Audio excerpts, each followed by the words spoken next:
बल भी देखा, ये विष्णु का धनुष चढ़ाओ, आखिरी परीक्षा हो जाए हमारी, वो भी हो गई। तब सरेंडर किया। लेकिन हम लोग इतनी जल्दबाजी करते हैं, इतनी जल्दी सरेंडर हो जाते हैं, इतनी जल्दी समर्पित कर देते हैं किसी का नाम यश और ऊंचाई देखकर। अरे ऊंचाई पे तो एक पत्ता भी तैरता है, और पत्ते का अगर डूबने वाला आदमी सहारा ले लेगा तो पत्ता तो खुद पार जाने की ताकत नहीं रखता, वो तो बेचारा हवा के झोंके पर तैर रहा है, वो आपको भी डुबा देगा। सहारा लेना है किसी मोटे लकड़े का, लो, वो ना खुद डूबेगा ना तुम्हें डूबने देगा। अगर 4-6 और भी लिपट जाओगे तो भी पार ले जाएगा। लेकिन तुम किसी की ऊंचाई को देखकर उसका सहारा लेते हो तो ऊंचाई पर लकड़ी से ज्यादा एक पत्ता तैर रहा है, लेकिन पत्ता वो लहरों पर हवा के झोंके से कभी इधर कभी उधर, कभी इधर कभी उधर, खुद पार जाने की ताकत पत्ते में नहीं है। तो आजकल के जो सबसे ऊंचाई पर पहुंचे हुए गुरु है वो पत्ते के समान जो ऊंचे तो बहुत तैर रहे हैं, लेकिन उनमें खुद पार जाने की ताकत नहीं। तुम्हें क्या पार करेंगे? अगर पार जाना है तो किसी मोटे लकड़े का सहारा लो, जिसकी ऊंचाई तो नहीं है लेकिन उसकी मोटाई ज्यादा है, वो पार करेगा। इसलिए बड़ी सावधानी पूर्वक हमारे यहां कहावत भी यही कही गई है कि गुरु करो छान कर, पानी पियो जान कर। पानी जब भी पीना हो तो जान कर पियो, और गुरु नहीं सही है। हाँ सही है, छान कर। यानी आप लोगों को ऐसा लग रहा होगा कि स्वामी जी ने उल्टी कहावत बोली है, स्वामी जी ने, लेकिन हमारी जो भी कहावतें हैं वो उल्टी को भी सीधी करने की सामर्थ्य हमारे अंदर है। हमने कभी उल्टा बोला भी है, तो हो सकता है मेरा जन्म ही उल्टा हुआ हो, कभी कभी हो जाता है ऐसा। तो लेकिन जो कहावतें हैं हमेशा सही होनी चाहिए, उनका कोई मीनिंग होना चाहिए। जो आप लोग केवल बताया ना, हिंदुस्तान भेड़िया दसान वाली बात है, जो चल पड़ा वो चल पड़ा। हम खुद अपने विवेक का उपयोग नहीं करते। एक भांग के नशे में खड़े होते हैं, और जैसे आरती में भी त्रिपाठी जी कहते हैं खड़े नशे में आरती गा रहे हैं। उस आरती में क्या वर्ड यूज हो रहे हैं, क्या कहा जा रहा है, उससे कोई हमारा सरोकार नहीं है। बस है सब कुछ भगवान के आगे आरती में खड़े हुए, मैं मूरख खल कामी कृपा करो भरता हाथ, मैं मूरख हूं, मैं खल हूं, मैं महाकामी हूं, सब कुछ बोल दिया। और मंदिर से बाहर निकलते हमने कहा आइए जी मूर्खाधिराज है। महाराज मूर्खाधिराज कैसे कह दिया? हमने कहा कमाल है, अभी अभी अपने आप को आप मूर्खाधिराज कह रहे थे तो क्या आप नहीं थे? जब आप मूर्ख नहीं थे, आप खल नहीं थे, आप कामी नहीं थे, तो क्यों एक्सेप्ट कर रहे थे परमात्मा के सामने? मत बोलो इस चौपाई, मत बोलो ये आरती। जब आप वहां स्वीकार करते हो तो समाज में मैंने अगर तुम्हें महामूर्खाधिराज और छल और छली और कपटी और कामी कह दिया तो बुरा क्यों मानते हो? हमने कह दिया बुरा लग गया, खुद अपने मुंह से वहां कह रहे हो तब वो सही है। इसलिए कोई भी शब्द आप बोलते हो उनका कोई मीनिंग होना चाहिए। उस शब्द के साथ अपना, अरे जिस शिवानंद महाराज महात्मा ने ये आरती बनाई थी उसने तन मन धन समर्पित किया था। तन मन धन सब तेरा क्या लागे मेरा। लेकिन आप उसकी रटी रटाई आरती को तोते जैसा गाते हो, क्या आपका सरोकार है उस शब्द से? नहीं है, 1% भी नहीं। आप केवल खड़े होकर तोते जैसा रट लेते हो, वही चीज गाते हो। कम से कम जो शब्द बोलते हो उस शब्द का आप मीनिंग तो आपके अंदर होना चाहिए कुछ।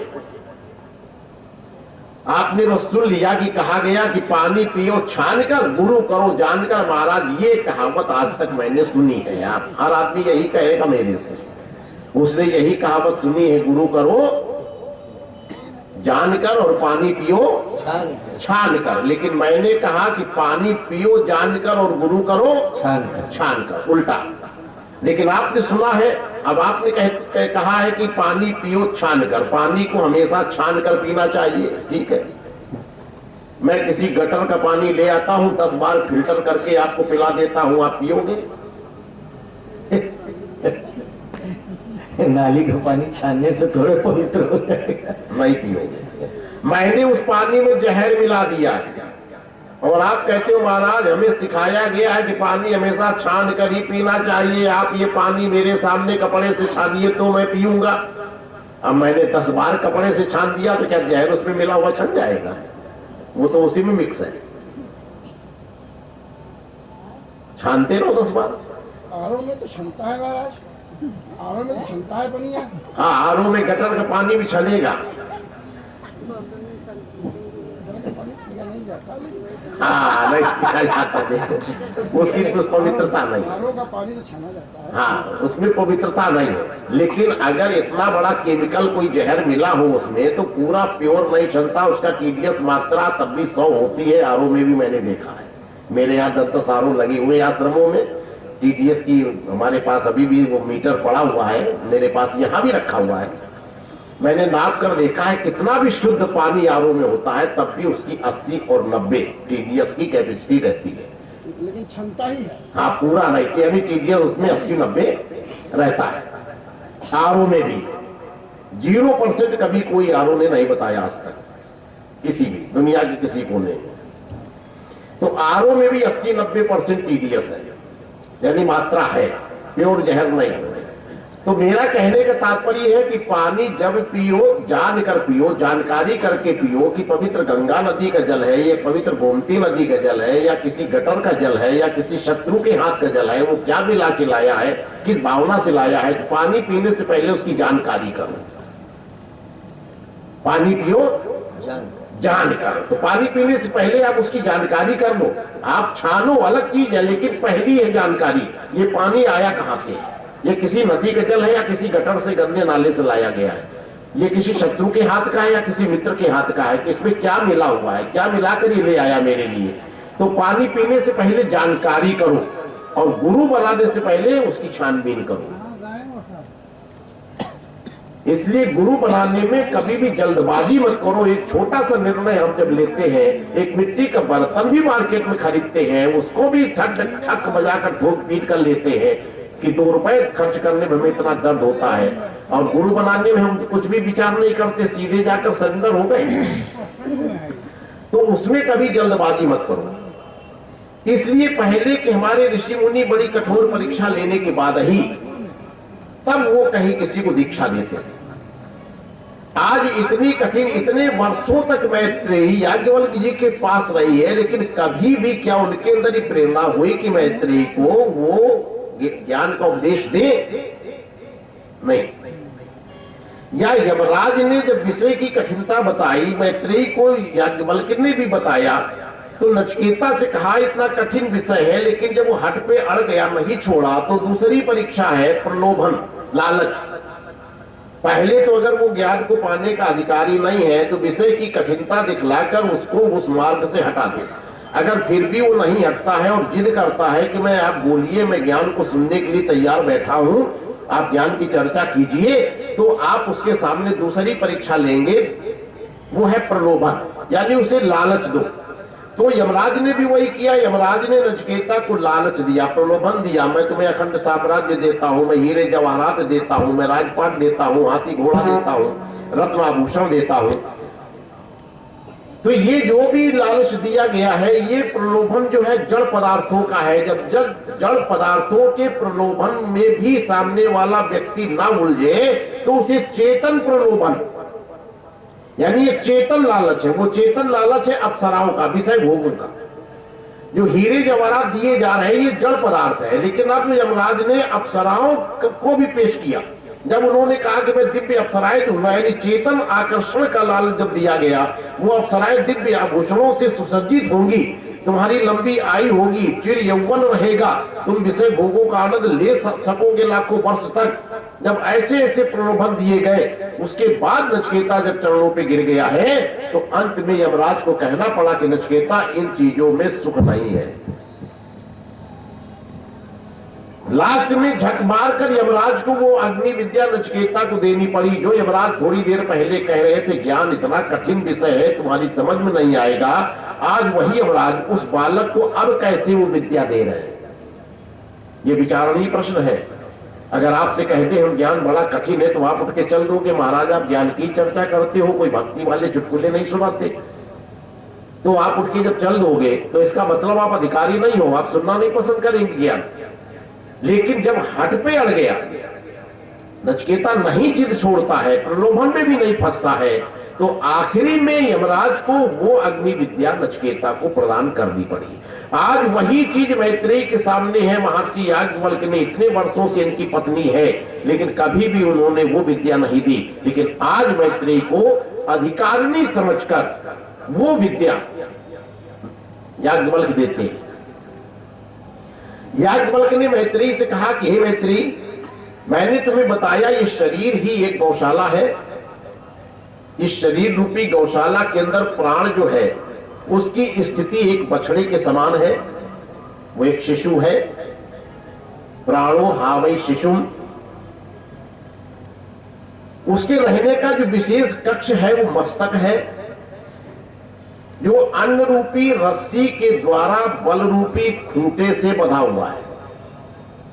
उस बछड़े को बांधने के लिए रस्सी जो प्रयोग में लाई गई, प्राणों को बांधने के लिए जो डोर प्रयोग में लाई गई, वेदांत कहता वो रस्सी है अन्न की, जो आप भी खाते हो, खाद्य पदार्थ। ये अन्न की रस्सी से प्राण बंधा हुआ है। और ये कब तक उसमें बंधा रहता है? जब तक उसका खूंटा मजबूत है। खूंटा क्या है? बल। बल रूपी खूंटे में वो डोर बंधी हुई है।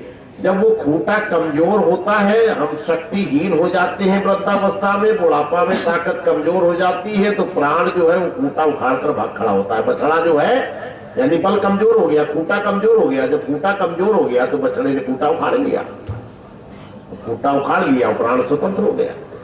यानी बड़ा रहस्यमय चीज है। वेदों में जो वेदांत में लिखा है उससे आप थोड़ा सा अगर बुद्धि का प्रयोग करोगे समझ में आ जाएगा। तो उन्होंने एक एग्जाम्पल देकर समझाया कि शरीर एक गौशाला है और इसमें जो प्राण है स्थित वही एक बछड़ा है। उसके रहने का विशेष जो कक्ष बताया गया है उपनिषदों में वो है मस्तक, जिसे बांधने के लिए रस्सी जो प्रयोग में लाई गई उस बछड़े को वो है अन्न की, और जिस खूंटे में वो बछड़ा बंधा हुआ है, रस्सी बांधी गई है, वो खूंटा है बल का। तस्या सत ऋषिया सप्त तीरे, और उसके किनारे पर सप्त ऋषि विद्यमान है। जिन सप्त ऋषियों की कल्पना हम नक्षत्रों के रूप में आकाश में स्थित करते हैं, जिन सप्त ऋषियों की कल्पना हम पुराणों में पढ़ते हैं, वही सारे सप्त ऋषि हमारे इस पिंड में, इस शरीर के अंदर मौजूद है। ये हमारे वेदांत का, उपनिषदों का मुख्य लक्ष्य है।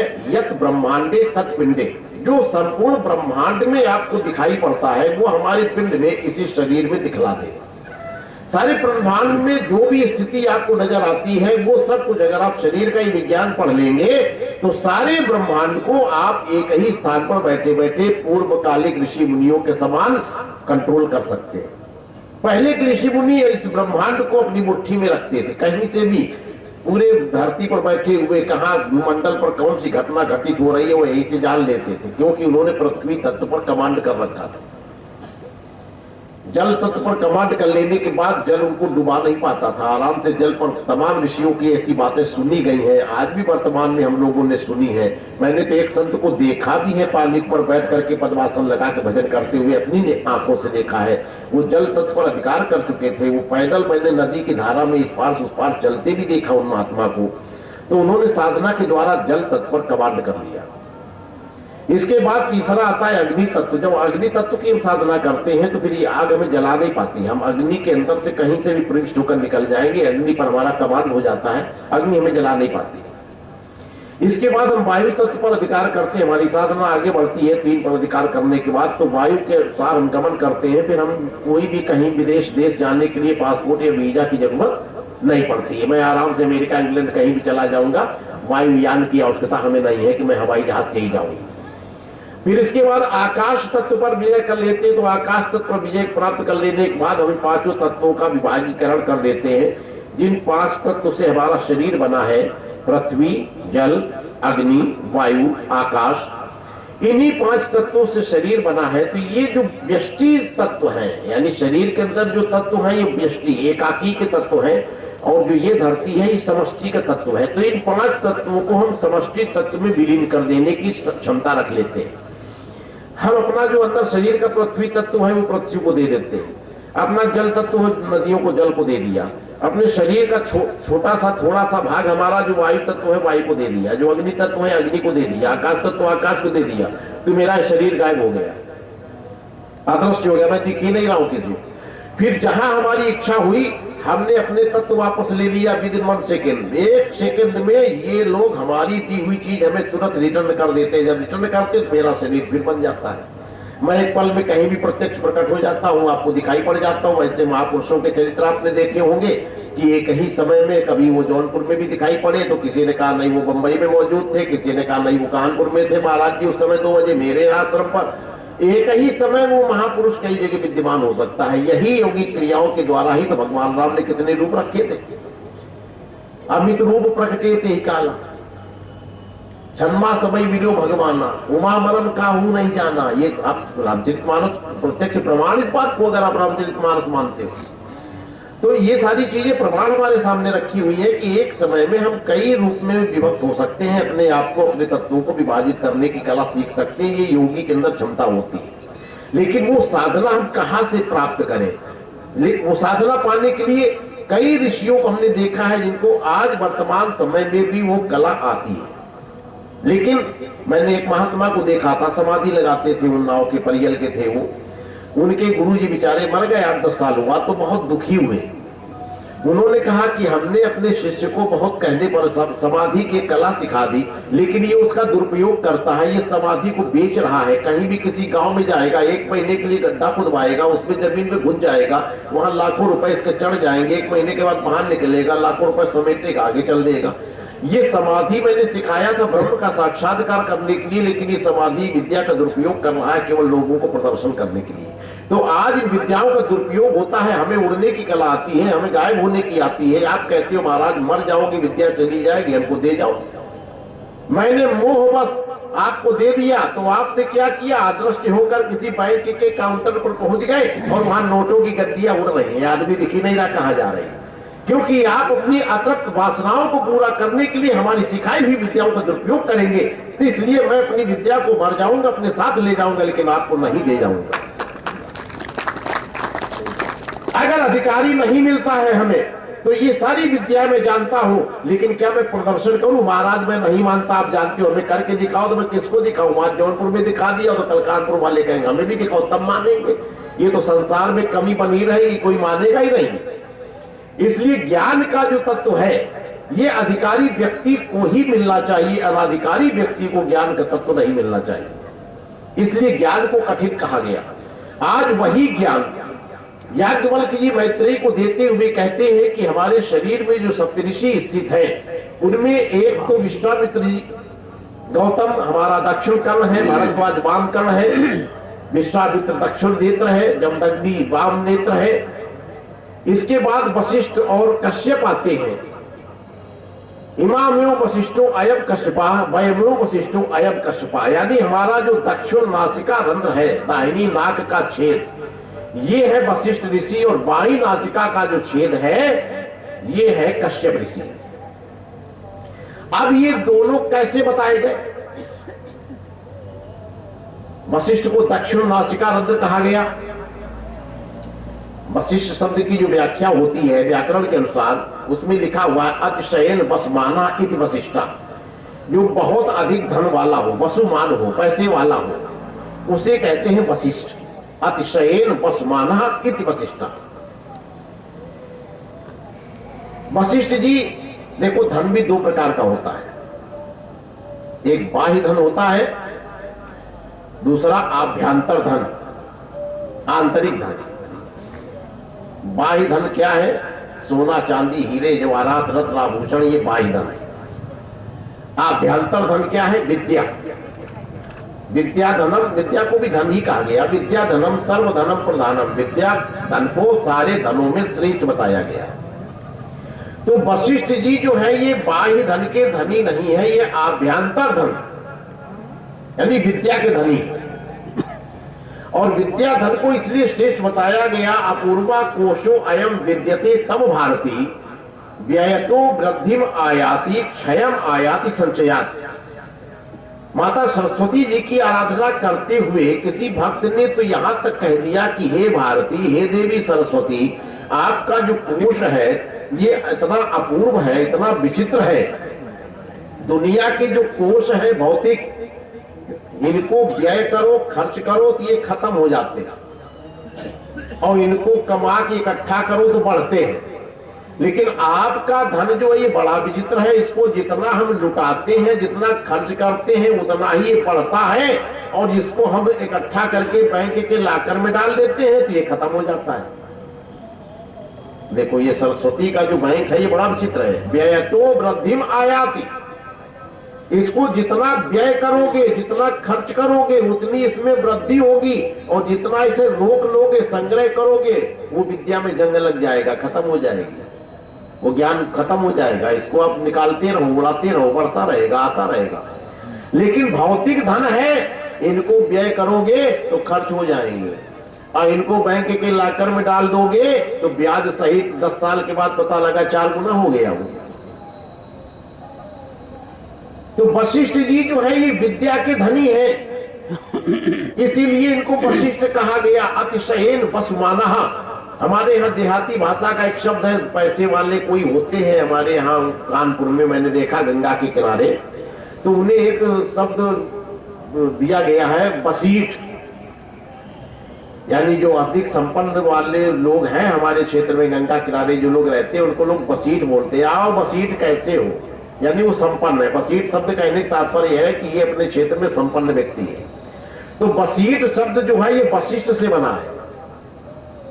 वशिष्ठ माने भी होता है धन वाला, और वसीठ माने, ये वसीठ जो है देहाती भाषा का शब्द है, लेकिन बना वशिष्ठ से, यानी वशिष्ठ शब्द से बन गया वसीठ।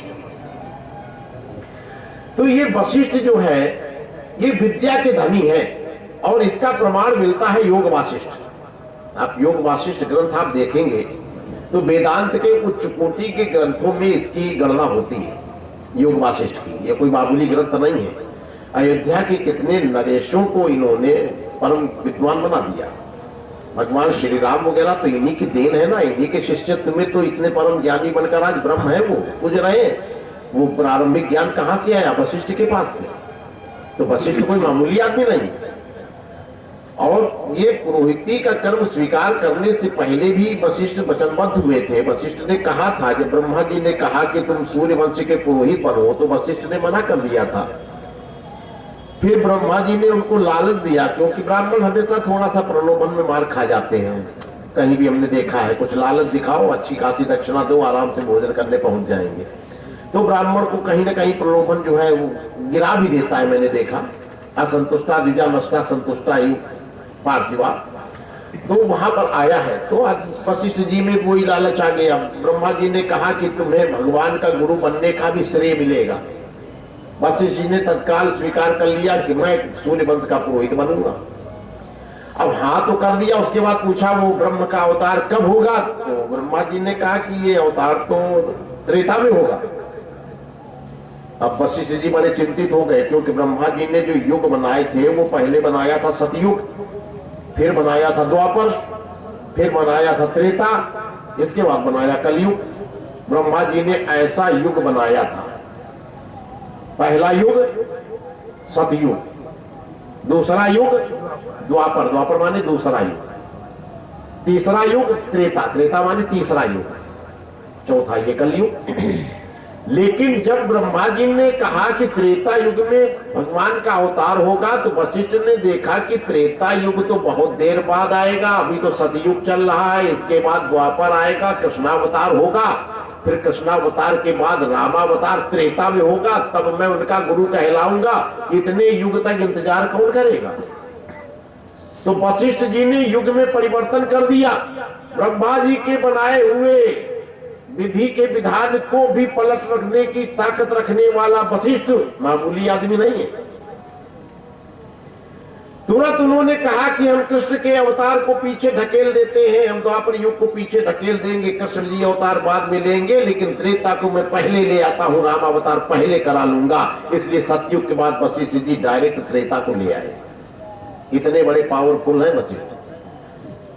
गोस्वामी जी ने देखा है, वो जानते हैं कि वशिष्ठ की शक्ति को, कि सो गुसाई जे ही विधि गति छे की, और सकय कोटारी टेक जो टेगी।